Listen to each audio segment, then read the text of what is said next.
Hello students, आप लोगों को पता होगा कि रिजर्व बैंक ऑफ इंडिया के द्वारा फाइनेंशियल स्टेबिलिटी रिपोर्ट पब्लिश किया गया। ये रिपोर्ट दिसंबर 2020 को पब्लिश किया गया था, लेकिन ये जो रिपोर्ट है, ये रिपोर्ट लाई गई हमारे इस वित्तीय वर्ष के लिए और अभी जो टाइम चल रहा है इसके लिए।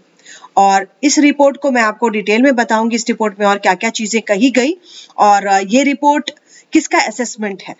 ठीक है, तो let me introduce myself first. I am doctor Shipra Srivastava, student, and this is my mobile number 7891851566 and this is my app Shipranomics. आपको इस ऐप पर सभी तरह के कोर्सेज उपलब्ध हैं। इसको आप आज ही डाउनलोड कीजिए स्टूडेंट, और डाउनलोड कर करके कीप स्टडिंग। तो चलिए स्टूडेंट, इसके आगे हम बढ़ते हैं।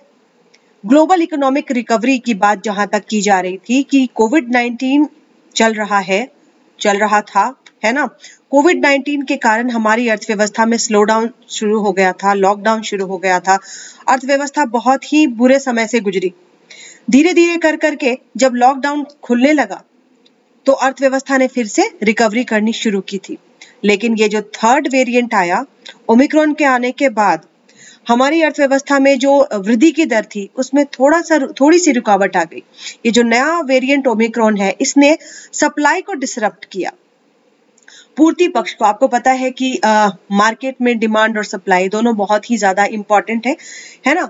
तो डिमांड और सप्लाई दोनों को मिला करके अगर चला जाता है तभी इकोनॉमी ठीक से चलती है।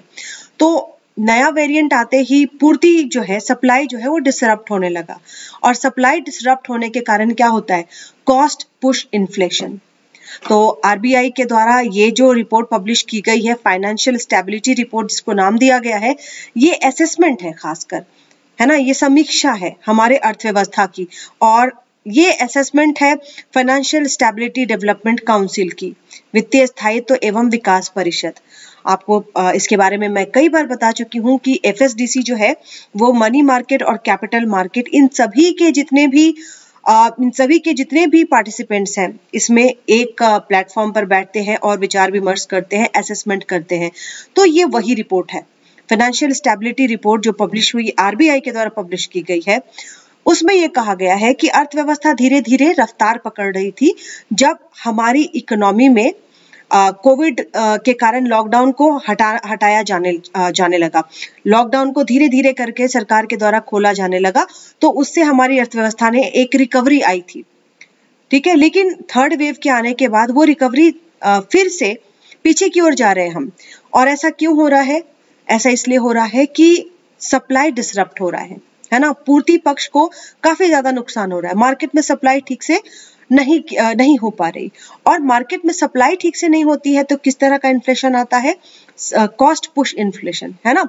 सप्लाई कम हो जा रही है लेकिन डिमांड कम अगर नहीं होती है तो कॉस्ट पुश इन्फ्लेशन आता है। तो इस रिपोर्ट में कहा गया है कि the new variant Omicron, and because of that there is supply disruptions. और सप्लाई डिस्ट्रप्शंस के बाद अभी इन्फ्लेशनरी प्रेशर हमारी इकोनॉमी में देखा जा रहा है। ठीक है, तो दो चीजें यहां तक मैंने आपको बताई। पहला बताया कि ये रिपोर्ट किसका है, असेसमेंट है एफएसडीसी का, financial stability and development council का। दूसरी बात जो आप लोगों के लिए जरूरी है वो मैंने आप लोगों को क्या बताई, अभी इस रिपोर्ट में ये 24th रिपोर्ट है, 24th पब्लिकेशन है, और इस रिपोर्ट में कहा गया है कि कॉस्ट पुश इन्फ्लेशन देखा जा रहा है इकोनॉमी में।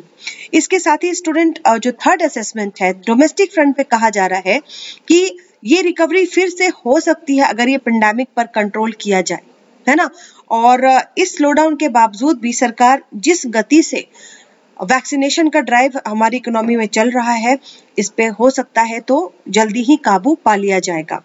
ठीक है, और इसके अलावा स्टूडेंट, इसमें कहा गया है कि capital risk weighted asset ratio, CRAR, आपको पता है कोई भी बैंक अगर लोन देती है तो उसका लोन बहुत तरह का होता है ना। कोई लोन जो होता है बहुत रिस्की होता है, और कोई लोन जो होता है काफी सेफ होता है। तो एक बैलेंस बना करके रखने को कहा जाता है, इसको कहते हैं रिस्क वेटेड एसेट रेशियो। आपके पास आपने जितने लोन दिए हैं उसमें रिस्क वाले लोन और सेफ लोन, इन सभी का एक प्रोपोर्शन होना चाहिए। तो CRAR of scheduled commercial bank rose to a new peak of 16.6%। यहाँ पर आप ये यहाँ पर आपको ये जो मैंने लिखा है स्टूडेंट 16.6%, तो इसको आप लोग नोट कर लेना, आप लोगों के लिए काफी इंपॉर्टेंट है, क्योंकि रिजर्व बैंक के इस असेसमेंट में कहा गया है कि capital risk weighted asset ratio जो है वो शेड्यूल्ड कमर्शियल बैंक का 16.6% जो पहुंचा है, एंड कवरेज रेशियो 68.1% इन सितंबर 2021। तो ये दो आंकड़े आपके लिए बहुत जरूरी है। कुल मिलाकर के इस रिपोर्ट से आपके एग्जाम के लिए 4 पॉइंट बनते हैं। पहला पॉइंट बनता है कि ये एफएसडीसी का असेसमेंट है। दूसरा पॉइंट बनता है कि इस असेसमेंट में कहा गया है कि कॉस्ट पुश इन्फ्लेशन देखा जा रहा है ना। और तीसरा पॉइंट बनता है CRAR कितना चला गया है 16.6%, और प्रोविजन कवरेज रेशियो जो है PCR जो है 68.1% तक आया है।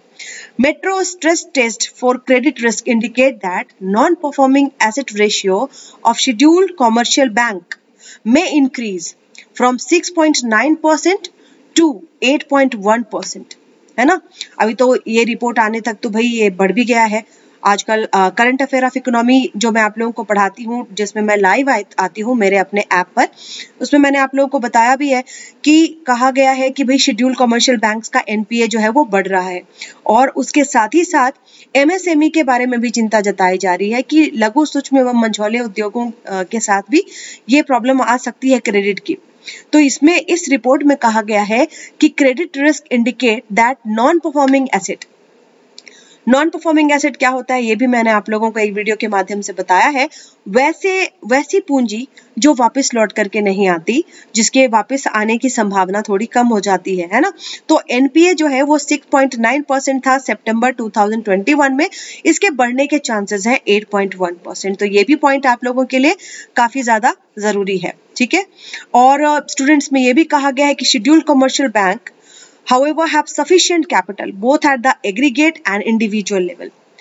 शेड्यूल्ड कमर्शियल बैंक जो है, स्टेट बैंक ऑफ इंडिया जो है, इतने NPA के बावजूद भी, इतने स्ट्रेस, इतने दबाव के बावजूद भी इसके पास इतनी सफिशिएंट पूंजी है कि वो आगे वर्क कर सके, आगे रन कर सके। और जैसा मैंने MSME के बारे में आपको बताया था, लघु सूक्ष्म एवं मझोले उद्योगों पर चिंता जताई जा रही है, तो इसमें भी कहा गया है इस रिपोर्ट में भी कि emerging signs of stress in MSME, है ना। MSME में भी धीरे धीरे कर करके ये स्ट्रेस जो है वो बढ़ता चला जा रहा है।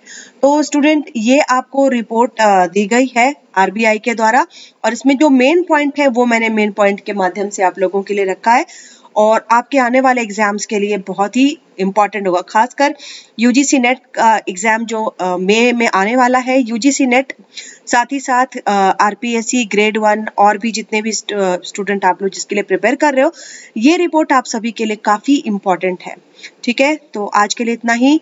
एंड स्टूडेंट इस तरह के और भी करंट अफेयर मैं अपने ऐप शिप्रानॉमिक्स पर लेकर के आती हूँ, जो कि आपको मिलेगा करंट अफेयर ऑफ इकोनॉमी के नाम से। तो must download that app and keep studying. Thank you so much, bye bye.